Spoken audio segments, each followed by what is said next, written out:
මගේ මේ අතේ තියෙන පුංචි ඩිවයිස් එකට පුළුවන් ද ලයිට්ස් කන්ට්‍රෝල් කරන්න. ටෙම්පරේචර් එක මෙෂර් කරන්න.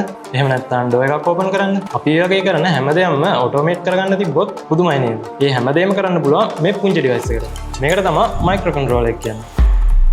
මයික්‍රෝ කන්ට්‍රෝලර් එක කියන්නේ කෙටියෙන්ම කිව්වොත් එක චිප් එකක් ඇතුලේ CPU, memory, input output ports තියෙන පුංචි කම්පියුටර්. අපි එදිනෙදා පාවිච්චි කරන ගොඩක් ඩිවයිස් වල මේ මයික්‍රෝ කන්ට්‍රෝලර්ස් තියෙනවා. Smart TV, air conditioner, washing machine, car security system වගේ ගොඩක් දේවල් වල වැඩි හරියක් කන්ට්‍රෝල් වෙන්නේ මේ මයික්‍රෝ කන්ට්‍රෝලර්ස් හරහා. උදාහරණයක් විදිහට ස්මාර්ට් හෝම් සිස්ටම් එකක් ගමු. රූම් එකේ තියෙන ටෙම්පරේචර් සෙන්සර් එකෙන් data අරගෙන ටෙම්පරේචර් එක වැඩි නම් ඔටෝමැටිකලි ෆෑන් එක ඔන් කරන්න මේ මයික්‍රෝ කන්ට්‍රෝලර්ස් වලට පුළුවන්. රොබොටික්ස් වලත් මයික්‍රෝ කන්ට්‍රෝලර්ස් කියන්නේ ප්‍රධානම කොටසක්. සෙන්සර්ස් වලින් data collect කරලා මෝටර්ස් වලට කමාන්ඩ් යන්නේ මේ මයික්‍රෝ කන්ට්‍රෝලර්ස්. ජනප්‍රිය ප්ලැට්ෆෝම් අතර Arduino, ESP32 සහ Raspberry Pi Pico වගේ බෝඩ් ගොඩක් ඩෙවලොපර්ස්ලා භාවිතා කරනවා. ඒවා භාවිතා කරලා IoT devices, smart systems සහ robotics project වගේ ඒවා ඩෙවලොප් කරන්න පුළුවන්.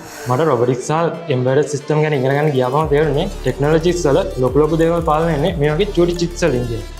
ඒ නිසා ඊළඟ පාර ඔයාලත් මේ වගේ ස්මාර්ට් ඩිවයිස් පාවිච්චි කරද්දී ඒක ඇතුළේ වැඩ කරන චූටි මොලේ ගැන පොඩ්ඩක් හිතලා බලන්න.